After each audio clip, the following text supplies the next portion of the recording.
I'll back him 100%. London needs a strongman. England needs a strongman. Britain needs a strongman. Look at his past. He is the strong, staunch leadership that capital city needs to get rid of the lawlessness, to bring it in order. A major and dramatic escalation in the race to replace London's failed Mayor Sadiq Khan and save the UK's most important city, because I think we are at that point. London is dying. It is on its deathbed, and we need change. And my God, that race has got a whole load more exciting over the weekend with Ant Middleton, the SAS veteran, confirming that he will be running for London Mayor. But here's where it gets interesting. Not on a Reform UK ticket, but rather as an independent. Now, this is after Reform UK expressed its support for Layla Cunningham, the Muslim former Tory who quite recently defected to the party, to be their candidate instead.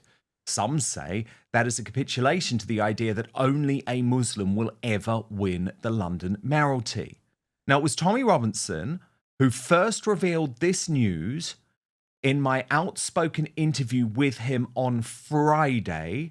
Before I tell you what Ant Middleton has said, watch this.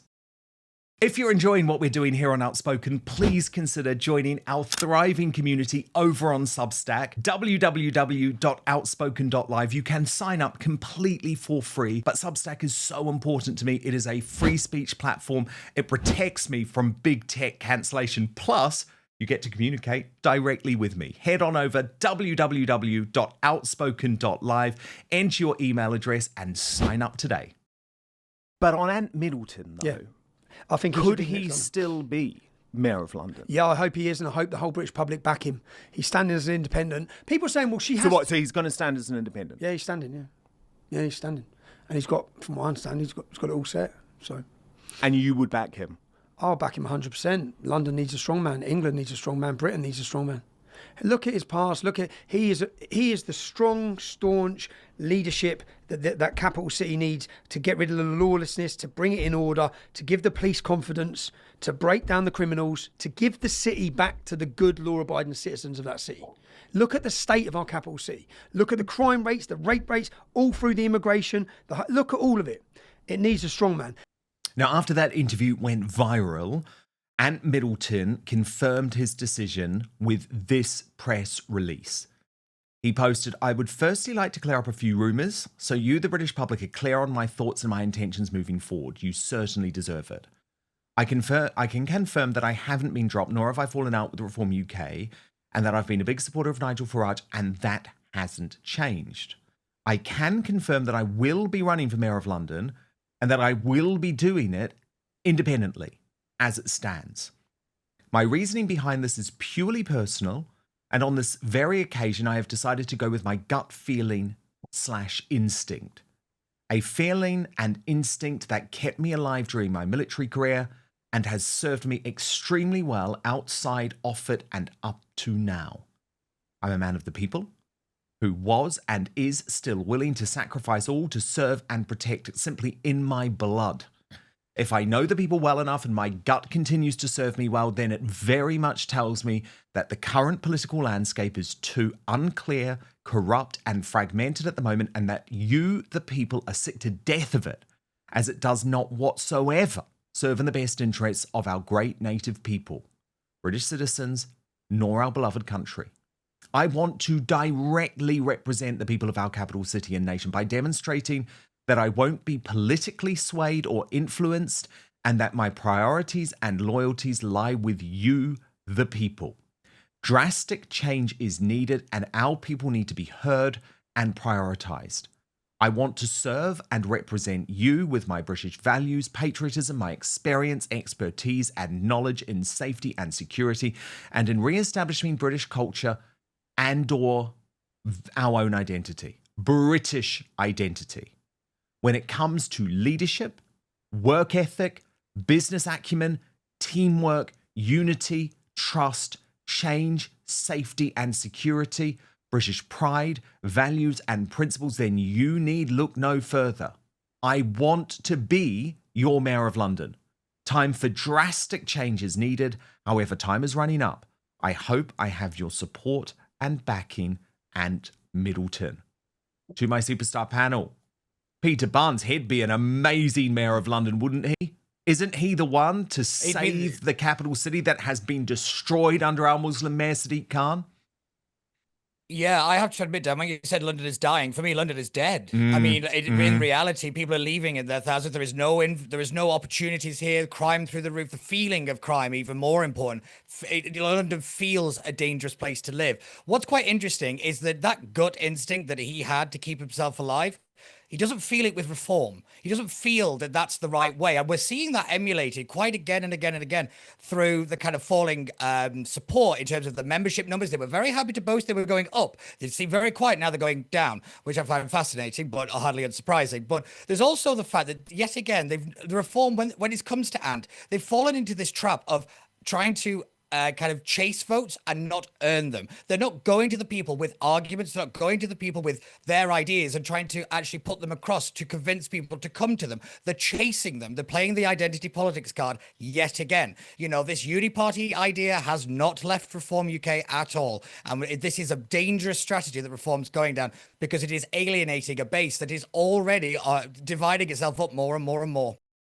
But first, these days we're living through economic whiplash, soaring prices, vanishing savings, and headlines that seem designed to confuse more than inform. Now, we're told this is all normal, that history's been rewritten for our own good, and that embracing these changes is the only path forward. But every outlet tells a different version of reality, and the so-called fact checkers are just enforcing the approved narrative. But luckily, there's a solution. It's ground news. Hands down, the easiest way to stay informed because it cuts through all the spin, all the bias, so you can actually see what's going on and then make up your own mind. So I have it on my phone, as an app, and in my bookmarks online because it's become so essential to my daily life. See for yourself, by the way, at ground.news/outspoken. But I want to show you this incredible website and app in action before I tell you about today's deal. So let's use the very controversial story of the UK pop star, washed up pop star that is, using her BBC podcast with fellow presenter and close friend Mikita Oliver, equally awful, claiming she doesn't know how many abortions she's had before settling on 4 or 5. So what Ground News allows you to do is clearly in one place over 60 sources, 67 sources in fact, covering the story. And then it instantly shows how the story is being covered by the media, broken down by whether the organisations lean to the left or the right. This is what's called the bias distribution chart. Then you scroll down and can literally see every headline about the story immediately, along with the political bias and ownership of the publication. So most of the coverage here is from outlets on the right because the left decided to shy away from covering such casually offensive comments. When looking at the headlines individually, the left-wing outlets that did cover the story tried to do so with sympathy. We Got This Covered praised her for challenging taboos. The Daily Mirror described it as a heartfelt admission. And Metro News went all out, arguing you can't judge Lily Allen's abortion confession and be pro-choice. But the coverage on the right-leaning outlets, far more strident. Fox News honed on the fact she was laughing during the confession. The Western Journal dismissed her boast as revolting. And The Spectator declared we should be outraged by Lily Allen's 4 or 5 abortions. Now, my favourite feature of Ground News is their blind spot feed, because what this does is every single day surface upwards of 20 stories that receive the majority of coverage from one side of the political spectrum. If you love the news, like I do, this blind spot feed is the best way to get a balanced perspective on what's really happening in the world. So go to ground.news/outspoken or scan the QR code on the screen to subscribe today. And check this out, you will get 40% off the same Vantage plan that I use for unlimited access. That's ground.news/outspoken. But now, back to the show. Jasmine Birtles, I was told that the moment Ant Middleton posted his support for Tommy Robinson, it was over between him and Reform UK. Well, what a loss. What a loss. And look, I've been quite impressed looking at Layla Cunningham. I mean, she did that great sort of hunt down of Sadiq Khan, and she seems like she's a serious woman who cares about law and order. But Jasmine, She was a Tory up until 5 minutes ago, another Tory. And also, it does feel like, and I'm going to be honest about it, Jasmine, because no one in the mainstream media will, it feels like Reform UK is capitulating to the Muslim vote yet again, to the Islamists yet again, by running an Islam candidate. Yes, it's true, and everybody can see it. That's as you say, she's a very able candidate. She's not very well known. I think really what you need for a London mayor is you need a Boris. You need somebody who's larger than life. And she's a nice looking woman. She's got sensible things to say, but she's not larger than life. Even Ken Livingstone, he was larger than life. Boris, he has all sorts of issues, but people liked him because he's like an actor, basically. He's just a big buffoon character. With Ant Middleton, he's large, he's strong, he's loud. People know his name, and it means that he's got a big advantage there because he's already well known. I was thinking, for example, somebody like Bear Grylls might be good because, again, he's got a lot of respect. He's known on television. He's pretty sensible. He's strong. People like that, I think, would be better to put forward as a candidate. But as you say, putting forward a female Muslim former Tory, she ticks a lot of boxes, and it does seem like a box-ticking exercise here rather than a genuine, heartfelt candidate, which is what people are looking for. Totally. And I think they had it.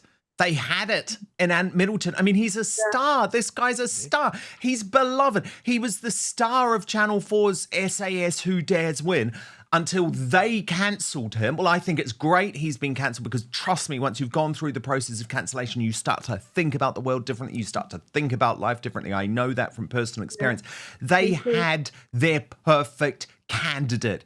And now I think you're right, Jasmine. They'll probably realise, maybe Layla Cunningham isn't a big enough name. So then they'll try and get another celebrity in.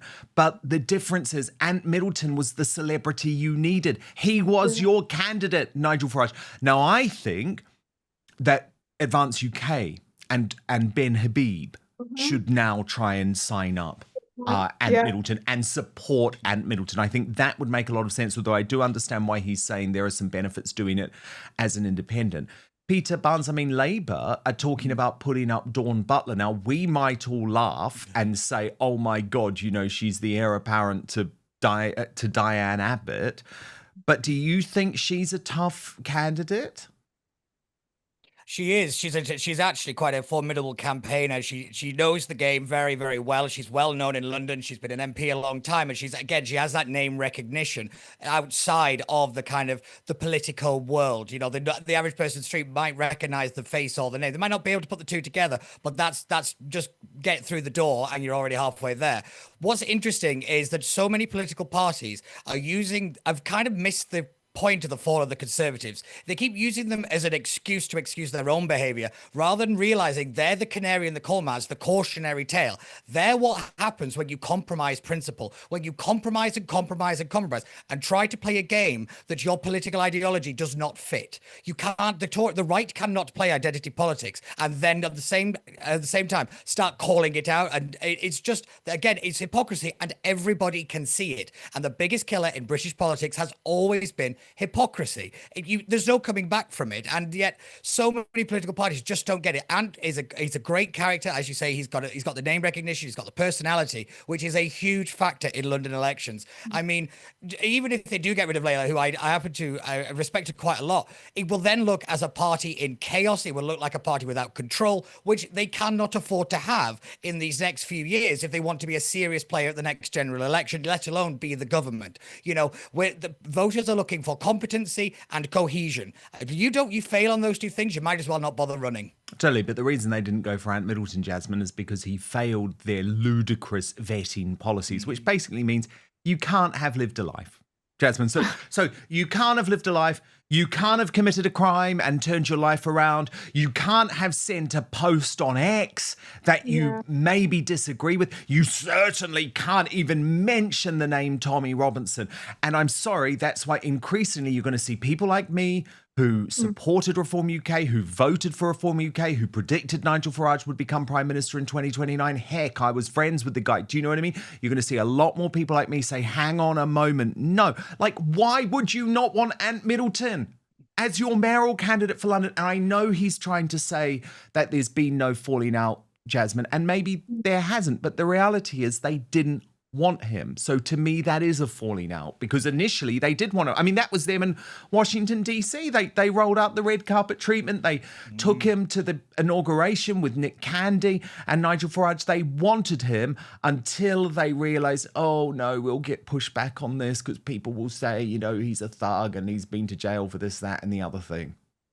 Yes, this kind of thinking, which is, it's kind of the social media generation thinking, as you say. We saw a tweet that you did 20 years ago, or that your brother did, therefore we don't want you now. And this is sort of social media generation. This would have blocked Churchill from being a leader. You know, there are all sorts of, as you know, fantastic leaders that we've had who had, you know, well, I mean, Abraham Lincoln wouldn't have been brought in, a bit of a depression background, you know. And I do feel, as you're saying, that what we're seeing now is Reform trying desperately to be centrist, trying to be accepted by the chattering classes. Whereas what they need to realise, and I hope they do, is that they're getting so much support, not so much because of what they are, but because so many people are putting two fingers up to the Tories and to Labour, to the Uni Party. So really, they need to be different. They need to not be in the centre where they're trying to be, to get those votes. Andrew Neil, who has an interesting history with GB News, as we know, he said the same in an interview a couple of days ago, where he was saying it's a two fingers to the establishment when you follow Reform. That's so they need to be anti-establishment. They need to be a little bit edgy. Thank you so much for watching Dan Wootton Outspoken. Please click on my face just to the bottom left to subscribe to this brand new independent news source, and turn on the notification bell so you'll be alerted to our brand new live shows, uncancelled interviews, and special royal episodes. Outspoken is also now available as a podcast, so you can listen to the show every weekday on the go, wherever you are.